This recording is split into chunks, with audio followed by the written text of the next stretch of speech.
Well, I don't know how many years on this earth I got left.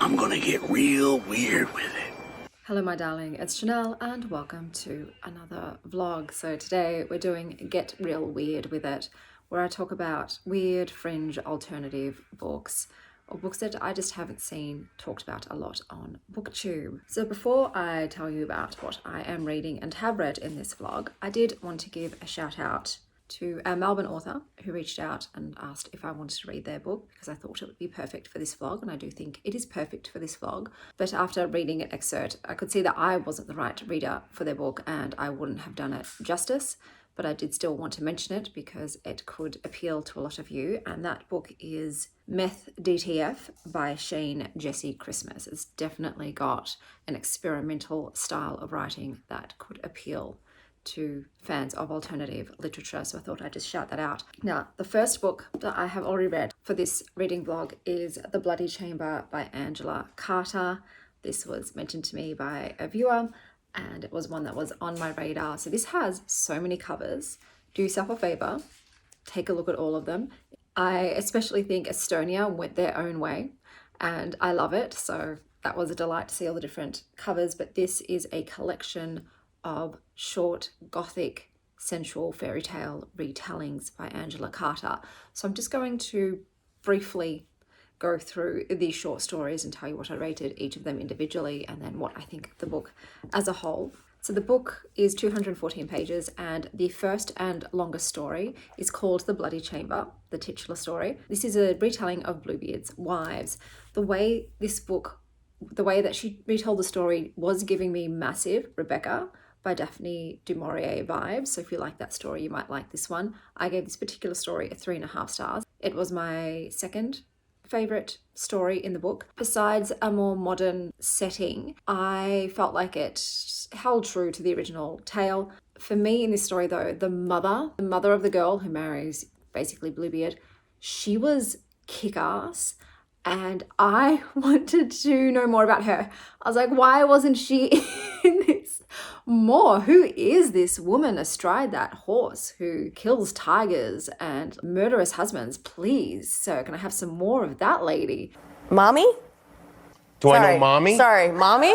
Unfortunately, we weren't given more of that lady, but yeah, she was fantastic. But I gave this particular story 3.5 stars. I will say too, before I go on, there is a big focus on virgin women in here and virginity as a whole, which look, I don't love that whole thing, tying a woman's worth to her virginity, and that virgins are more desirable and precious, and that once your virginity is taken, it's almost like you're lesser than. I don't really like that sort of thing, but yeah, I did see that feature very heavily in a lot of the female characters in her retellings.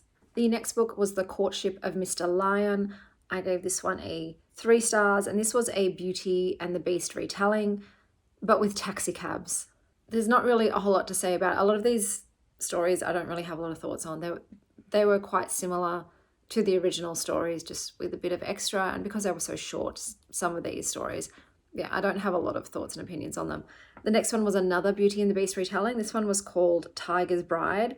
So this is B&B, but with an Italian tiger who likes to gaze upon naked virgins. I gave that one a 2.5 stars. The next story was called Puss in Boots, and it's literally a Puss in Boots retelling, but with a super horny Puss in Boots who likes to fuck kitties, and he is helping his master bang someone else's wife. Yeah, I don't really like to read about cats getting it on. I gave this one a 1.5 stars. I just didn't enjoy really anything about this particular retelling. I love Puss in Boots, the kids' films with Antonio Banderas. I think they're delightful. So yeah, I didn't really like reading this super dirty, lewd, gross one. Then we have The Earl King, which is based on the Earl King, who is a king that likes to seduce young maidens and then turn them into birds and keep them in cages. And then one day, his latest victim ends up killing him and setting all the other women free. It was fine. It's a 3 stars. Before I go on to the other stories, I will mention Angela Carter's writing is very lush. It is very pretty, but it's also convoluted and lengthy. So I both loved it and was frustrated by it. The next story, and probably my least favorite, because I gave it a 1 star, is The Snow Child, which is loosely based on The Snow Child and Snow White. You have a count and countess who sort of create this child, and then the child dies and the count fucks the dead girl's corpse in front of his wife. So necrophiliacs rejoice, that's a story for you. But yeah, there was nothing in it for me, and it was like a 3-page story as well. Next up, we have The Lady of the House of Love, which I gave 3.5 stars and was my favorite story of the bunch. This is a Dracula / Sleeping Beauty retelling. So you have a vampire lady who loves to sling tarot cards and who doesn't enjoy her particular diet. And then one day a traveling soldier comes along, and I don't want to spoil the story. I didn't like the ending. That kind of made me sad and disappointed, the way the story ended, but everything up to that point I really liked. So you can't go wrong with a sexy vampire lady in a dilapidated mansion seducing men for their blood, but also who has a lot of self-loathing about the fact she does have to slaughter said men in her bed, of all places. So there was a great line about the inversion of the marriage bed. If I can remember it, I'll write it up here, which I loved. But yeah, that was my favorite tale.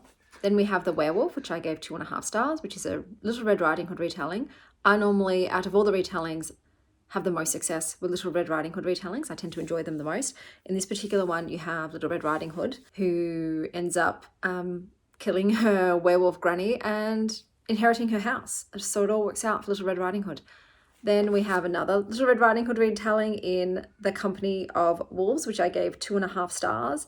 And this one, you've got a big bad wolf with a massive dong who comes and eats Granny and then waits in Granny's bed for Little Red Riding Hood to arrive, and she ends up seducing said wolf. 2.5 stars. And then the last story, Wolf Alice, which I gave 2 stars, was about Little Red Riding Hood / Alice in Wonderland. You have a young feral wolf girl who gets taken in by nuns. They try to sort of civilize her and then send her to live with a wolf duke dude. It was fine. It was okay. As you can see, a lot of the tales were less than 3 stars. There were 2 that were above 3 stars. Overall, I'm going to give it 3 because, like I said, there was some really beautiful writing in here, some wonderful sentences, but I did think that some of the stories were overwrought and did run on, and it took away from the lucidity of the tale and its impact.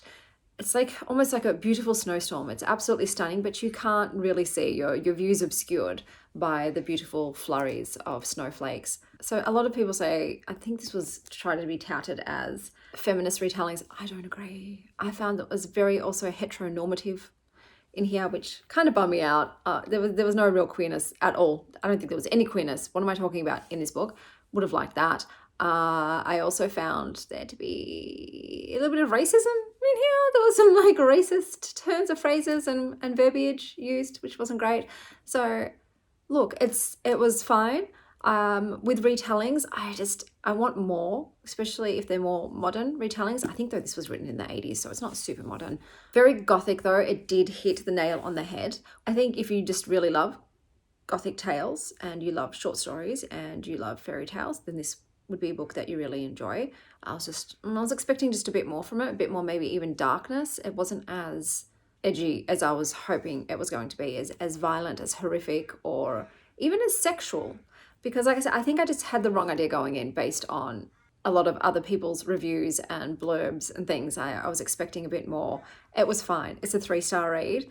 Like I said, my favorite tales were The Bloody Chamber and The Lady of the House of Love. This particular tale, I love it, has a bloody key in there, which is to do with the bloody chamber.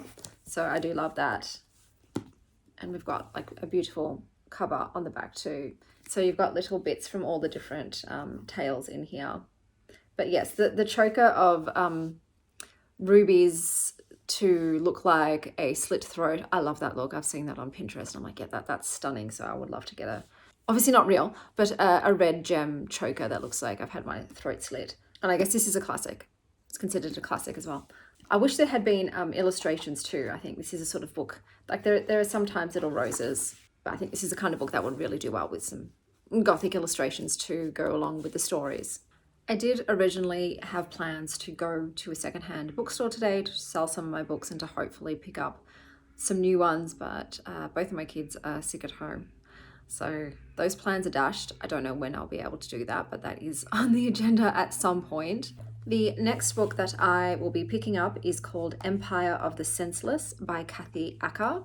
So this is a sci-fi, feminist, queer, dystopian book, and the plot synopsis is: set in the near future, in a Paris devastated by revolution and disease, Empire of the Senseless is narrated by two terrorists and occasional lovers.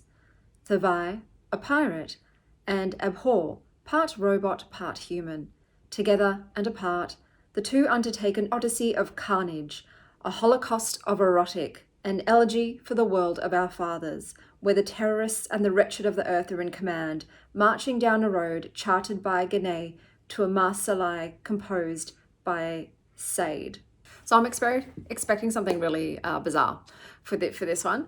I see a lot of Kathy Acker books in indie bookstores. So that's how I came across this one. I saw it at both Metropolis Bookstore and World Food Books. So I'll touch base with you guys once I've read some more books for this vlog. I'm aiming for 6 for this one. Hopefully I can get that done. Okay, there's some interesting choice lines in here. So we're starting off with I wrote by the father. So we've got the character Thavai, who's saying, this is what Abhor, who's my partner, part robot and part black, told me was her childhood.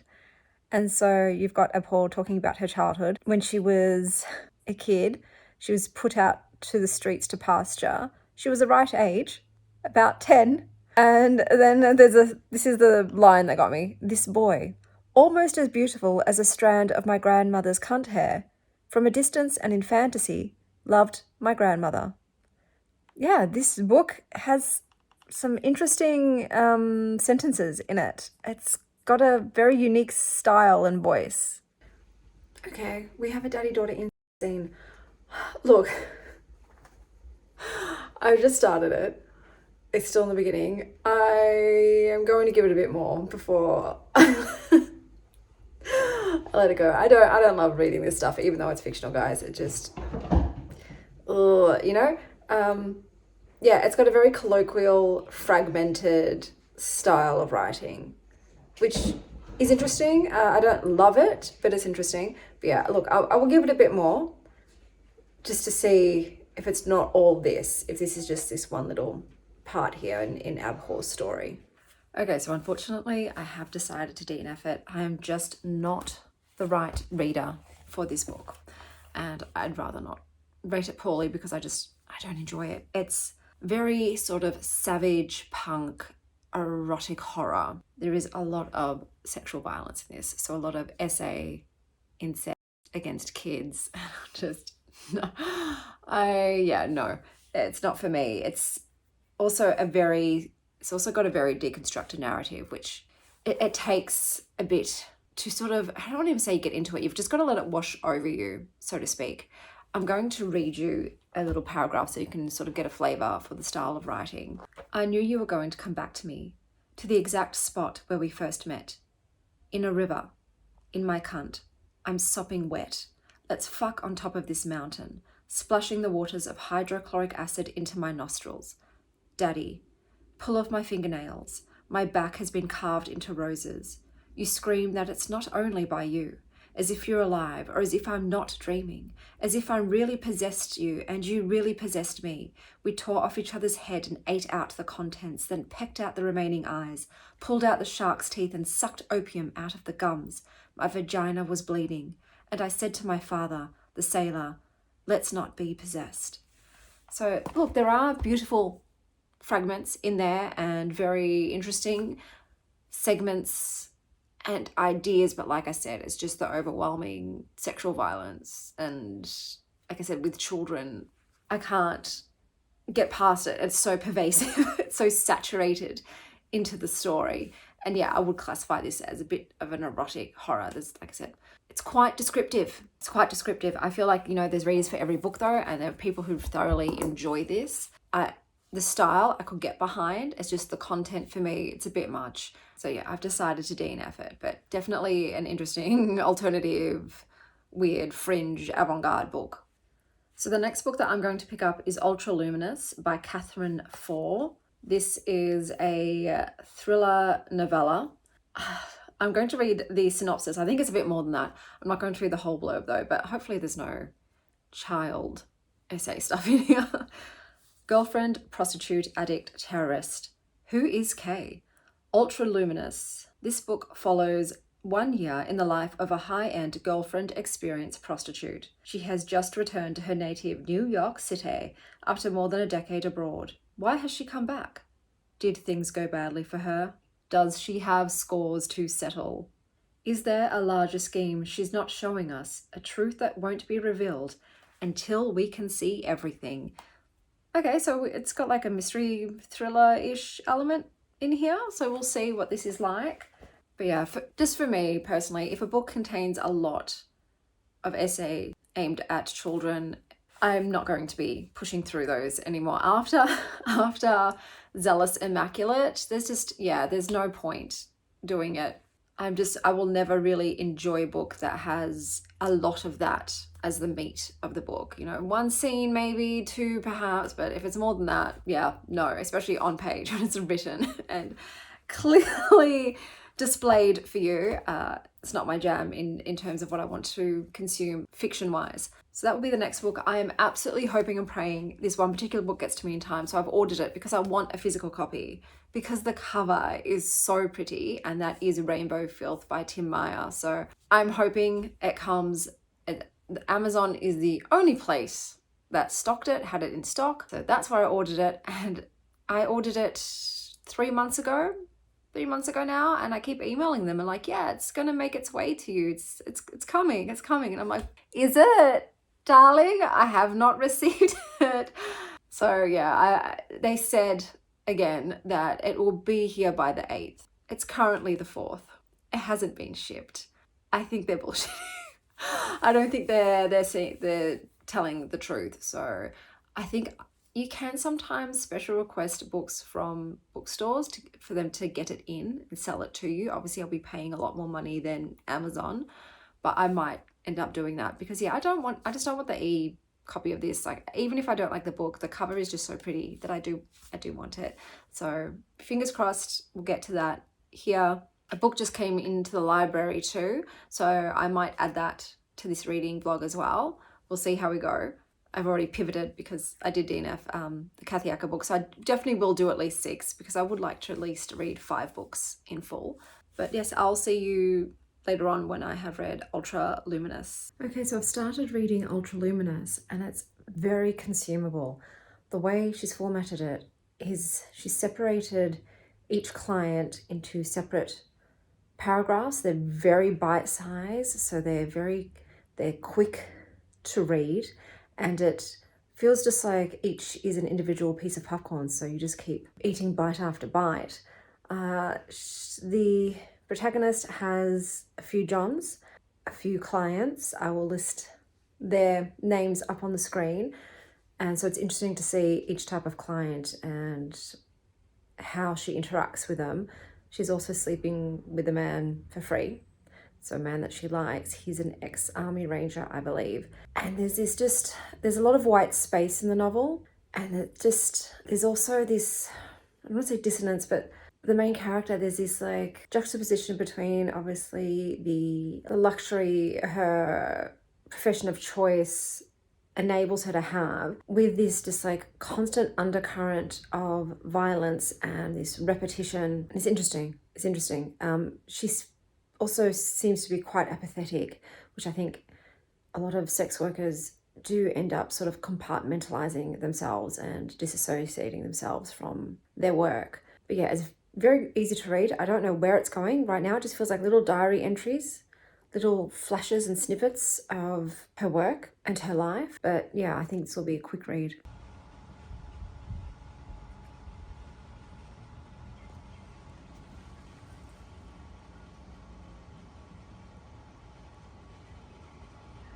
Hey guys, so I have finished Ultraluminous. by Catherine Four. Back up a bit. Back it up, back it up.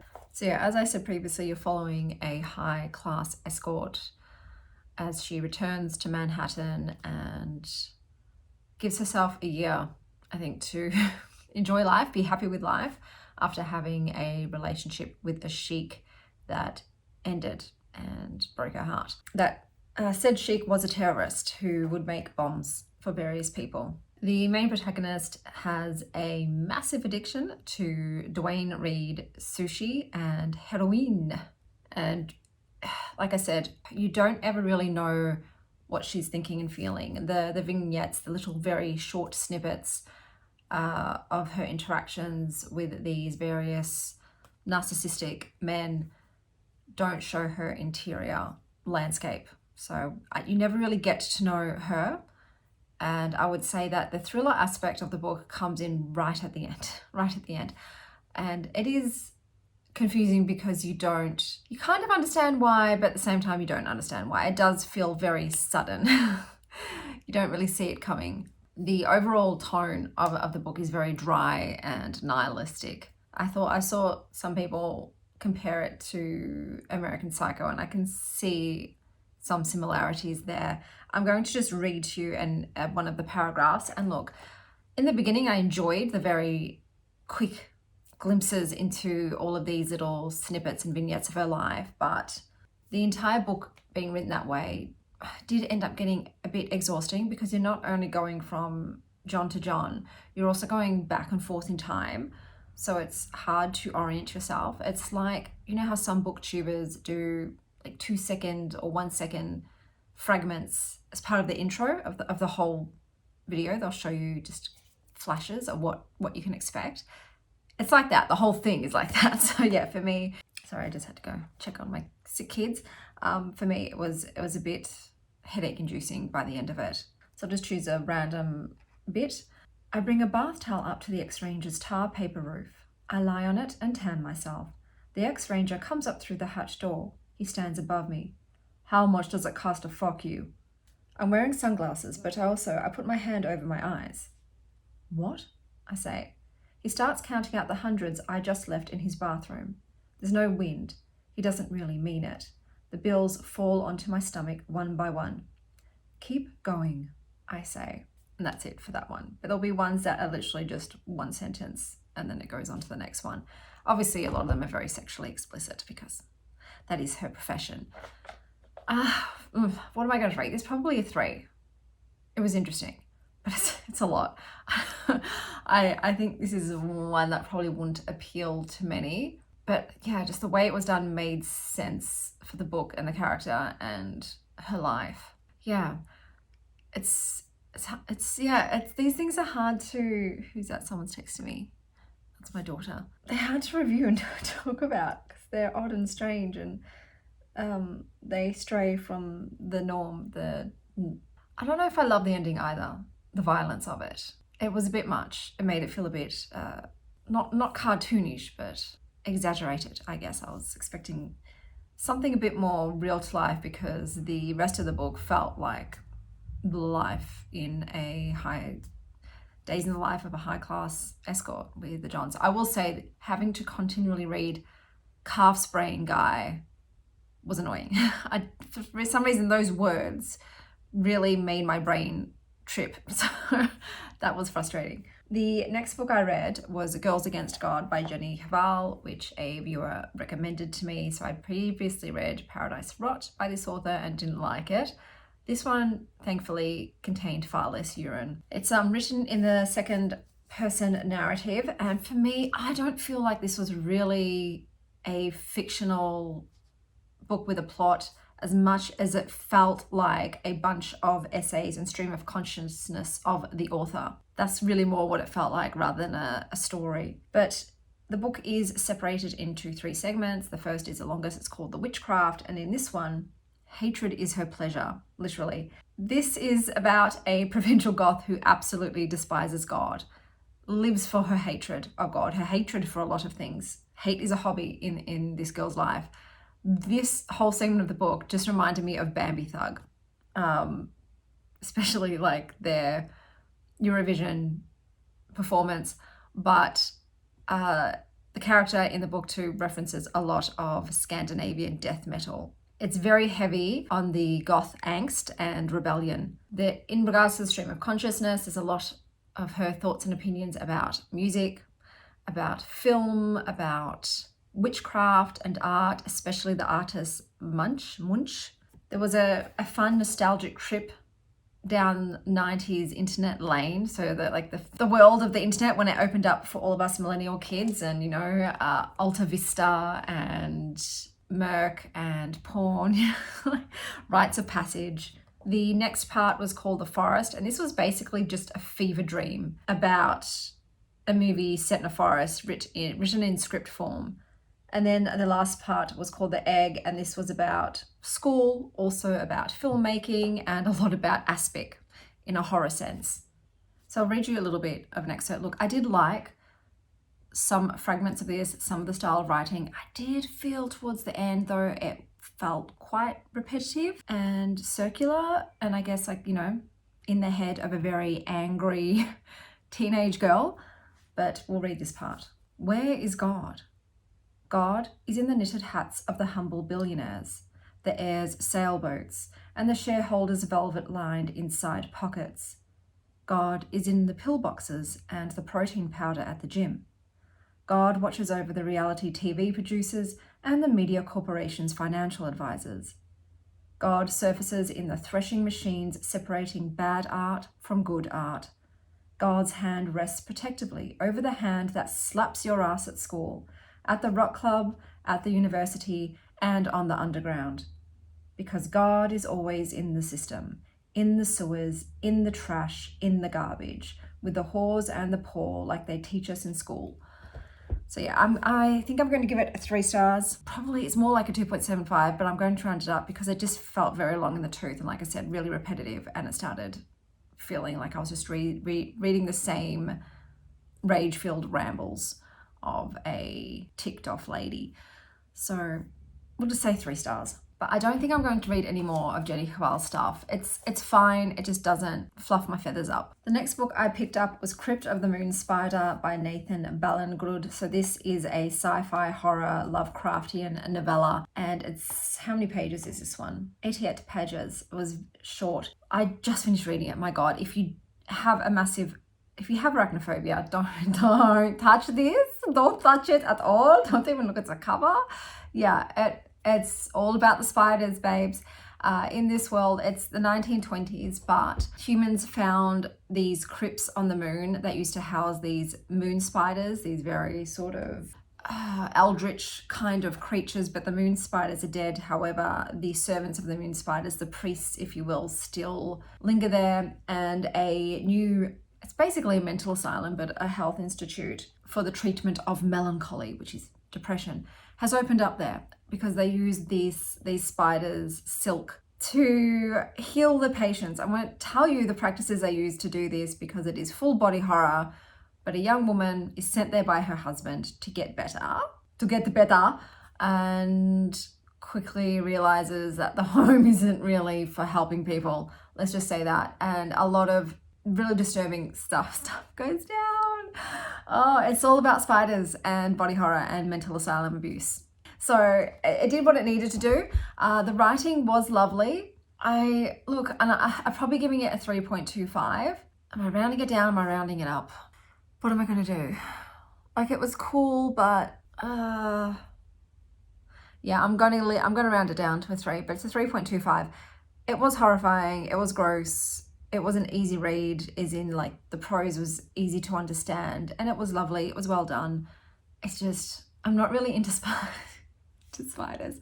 I've got mild arachnophobia, like little ones, whatever, I can deal with. In Australia, we have to fuck with spiders on a daily basis. Okay, like there is not a day that goes by where there's not a spider in my house I have to remove or unfortunately kill, because we do have a lot of deadly spiders, like whitetails, for instance, and they're very aggressive, and they do go to sort of attack you when you see each other, and you don't want to get bitten by one.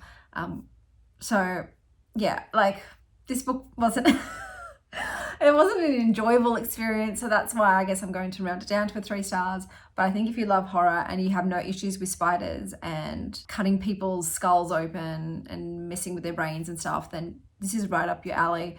Yeah, but for me, just the enjoyment factor wasn't there. So 3 stars. So before I tell you what the other books I'm going to read in this reading vlog are, I'm going to do a little library haul because one of them is in this stack of books. So the book that I'm going to be reading in this reading vlog is Dear Dickhead. That's the name of the book, so I'm not going to try and like censor this word. And this is by Virginie Despentes, and it's translated by Frank Wynne. And so let's read the blurb, shall we? Because I don't know a lot about this one. Dear Dickhead, I read the piece you posted on Insta. You're like a pigeon shitting on my shoulder as you flap past. Rebecca Latte is a famous actress, though perhaps past the peak of her career. Oscar Jayak is a middle-aged, moderately successful author who's been virally accused of SA by his former publicist. When Oscar insults Rebecca's appearance on Insta, she sends a scorching reply and the pair fall into a spiral of mutual antipathy. In back-and-forth emails, they vie for the last word, finding a hint of common ground in their experiences of addiction. But as COVID locks down Paris and the world starts to change around them, they reluctantly begin to lean on one another. This is a novel of rage, irreverence, and vulnerability, exploring aging, gender, privilege, addiction, and consent. It is 296 pages, so I will be reading this one. We'll see if I can squeeze another one in or not, but that will be my next read. I've been putting also, as you've noticed, the number of reviews that these books have. As you can see, some of them are real low, like less than 1,000 people have marked them as read on Goodreads. And obviously the Bloody Chamber, I think, was the highest because that's been around for years and years and years, but still I think there was only 30,000 ratings for that one. So yeah, a lot of these books, I'm assuming, will just not have been read by many people. But let's have a look at the other books that I've hauled. So we've got this one, Hungry for What by Maria Bastardos, translated by Kevin Gary Dunn. So this caught my eye with the black and the red. I'm just trying to see if there's anything on the inside. No pages. Here we have The Dream of a Tree by Maya Lundi, translated by Diane Oatley. So my library's been getting a lot of translated fiction in lately, which is great. Here we have How to Train Your Human, A Cat's Guide by Babas, translated by Catherine Gregor.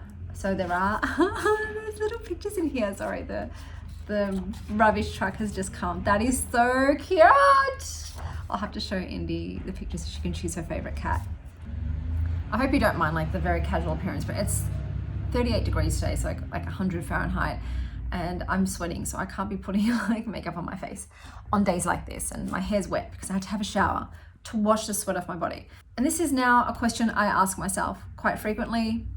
Will I ever have sex again? By Sophie Hagen. So yeah, I had to lol. I love the red and the pink, but yeah, it's been 2 years now, and yeah, it's something I think about. Maybe never again, who knows. Next we've got some picture books for Indy. So here we've got 10 Minutes to Bed by Little Wolf. Christmas Is by Philip Bunting. So there's a lot of Christmas books coming in for the kiddos, a lot of Australiana themed ones. Little Puggles Christmas. So baby echidnas are called Puggles, which is like the cutest thing. So I got those for Indy. But yeah, I'll see you guys once I have read Dear Dickhead. I'm about to film the Goodreads winners video because they're getting announced in like an hour. So you'll see that video in the past and you'll be like, oh, when was that? Yeah, this is when that is. Like I'm filming this video on the 5th of December. I'm still trying to get the filming closer, but we're still about a week out. The tree thing broke. I just can't get it back on for some reason. But Blue's like, yeah, it's still fine. Just sit on the floor. Hello cuties. So the next book that I read was Dear Dickhead by Despentes, and I will read you the opening page so you can see what comment it was made by Oscar that started this epistolary back and forth between the two main characters. So I'll just show you two. As you can see, it's separated by who is writing, so either Oscar or Rebecca. There are a few pieces of Zoe, the PR woman who was sexually harassed by Oscar. Her posts are in here. She's a blogger, so some of hers are in there, but it's mostly Oscar and Rebecca. So Oscar said, bumped into Rebecca Latte in Paris. Memories came flooding back of all the extraordinary characters she played. The dangerous, venomous, vulnerable, poignant, heroic women. How many times I fell in love with her. The countless photos pinned up in countless apartments over countless beds where I lay dreaming. A tragic metaphor for an era heading swiftly to hell in a handcart. This sublime woman who initiated so many teenage boys into the fascinations of feminine seduction at its peak. Now a wrinkled toad. Not just old, but husky, slovenly, faintly repulsive, and that filthy, loud-mouthed persona, a complete turn-off. Someone told me she's become an inspiration for young feminists. The Fleabag fraternity strikes again. Am I surprised? Am I? Fuck. I curl up in the recovery position on the sofa and listen to Biggie's Hypnotize on repeat. I'll read you Rebecca's initial response. Dear Dickhead, I read the piece you posted on Insta. You're like a pigeon shitting on my shoulder as you flap past. It's shitty and unpleasant. Wah, wah, wah. I'm a pissy little panty waist. No one loves me, so I whimper like a chihuahua in the hope someone will notice me. Congratulations. You've had your 15 minutes of fame. You want proof? Here I am writing to you. I'm sure you've got kids. Guys like you always reproduce. They worry about carrying on the line. One thing I've noticed, the dumber people are, the more they feel a duty to carry on the line. So I hope your kids die under the wheels of a truck and you have to watch them die without being able to do anything, that their eyes pop out of their sockets and the howls of pain haunt you every night. There. That's what I wish for you. And leave Biggie in peace, for fuck's sake. So I think Oscar is in his 40s and Rebecca's maybe in her 50s, and they end up forming a back and forth because it turns out they share a childhood. Oscar's sister was best friends with Rebecca and he reminds her of that. So at first she doesn't really want to reply back to him, but then she ends up forming a friendship with him. These two dickheads end up bonding over their childhood and they discuss things like addiction because they're both drug addicts. They talk about Me Too because Oscar is getting Me Too'd. The book then goes into the pandemic. So they're talking about that at that time, how it's affecting their lives. They talk about their art. So Oscar is a writer. Rebecca is an actress. They talk about love, talk about aging, well, bemoaning their aging, and also their anger. Zoe's parts are mostly feminist rants and clapping back at online trolls. There was some great writing in here. I did enjoy the writing style. There was a quote I loved, which was, "What you want is to wear the crown without scratching your forehead or carrying the cross." So I loved the writing here. I also loved this little bit of Rebecca had said about Desire leaving and how she'd rather be dead than continue on in this tepid existence. With this book though, I feel there are some books where the characters will be expressing opinions and it feels authentic to the character. And then there are other books which feel like the author is just soapboxing. And this felt like the latter. It felt like the author was using this book as a mouthpiece for her opinions about things. So I didn't really feel a connection to the characters or feel like they were real. I felt like I was just listening to the author's opinions and that was entertaining, but it felt less like a story, a fictional story, and more like a collection of essays, so to speak, about different topics. I still enjoyed it. I don't think any of the characters in this book are likable. Like I said, I enjoyed the writing style. It could have been cut down. It was quite long and in the end I was wanting it to wrap up. But yeah, Dear Dickhead, I will be giving a solid 3 stars. The last book I read is Scrap by Carla Henkel. This had the lowest amount of ratings, so only 739 people have rated this on Goodreads. It is a mystery thriller, more on the mystery aspect. So this felt like Gone Girl meets Perfume and Pain.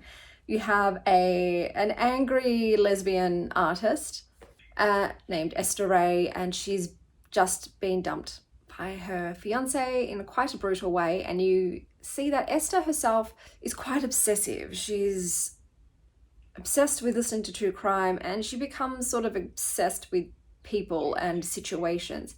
And she winds up being hired by this billionaire named Naomi, who commissions her to turn 20 or so years of her fastidious record keeping of her family's lives into scrapbooks.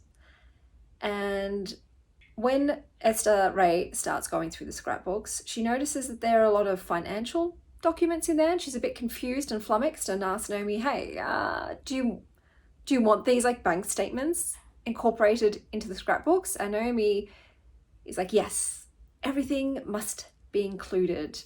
Don't worry, you'll see the bigger picture as you go through. So Esther Ray's going through it. She ends up striking up a friendship with her lonely neighbor who has a son in prison. But then Naomi mysteriously dies, and Esther Ray believes the husband did it. She's got hundreds of hours of true crime podcasts under her belt, and she decides to put all the pieces together so she can see the true picture. And I enjoyed it. It was easy to read, the pacing was good, I liked the story, and I also wanted to see what was really going on, how it played out. It was a decent thriller. I've given it 3.75 stars. So yeah, it's a lot about obviously angry, obsessive, controlling women, but also broadening the scope so that you can see what's made them this way. What they are reacting to, who has been vexing them. There was a lot about power and wealth in this. Naomi and her husband are billionaires. Esther Ray is not. So the power that comes along with that, the suppression of women's voices, the interplay between justice and revenge. It's where do you draw the line between vigilantism and retribution? So yeah, I enjoyed it. It was fun. It was entertaining. I read it in one sitting. I wanted to just keep reading, so it's got that compulsive feel to it. And I think if you like mystery thrillers and lesbian women and art and rich people and paper trails, then you'll enjoy this one as well. So let me just quickly recap all of the books I read in this particular reading vlog. So we had Empire of the Senseless by Kathy Acker, which I did DNF. Girls Against God by Jenny Haval, which I gave 2.75. Ultraluminous by Catherine Four, which I gave 3 stars. The Bloody Chamber by Angela Carter, which I gave 3 stars. Crypt of the Moon Spider by Nathan Ballengrud, which I gave 3 stars. Dear Dickhead by Virginie Despentes, which I gave 3 stars. And my favorite read of this reading vlog, Scrap by Kala Henkel, which I gave 3.75 stars. So those were all of the books I read for this reading vlog. If you've got any recommendations for alternative books that haven't gotten a lot of attention, do leave them down below. Until next time, stay weird, Star Child. We are the weirdos, mister.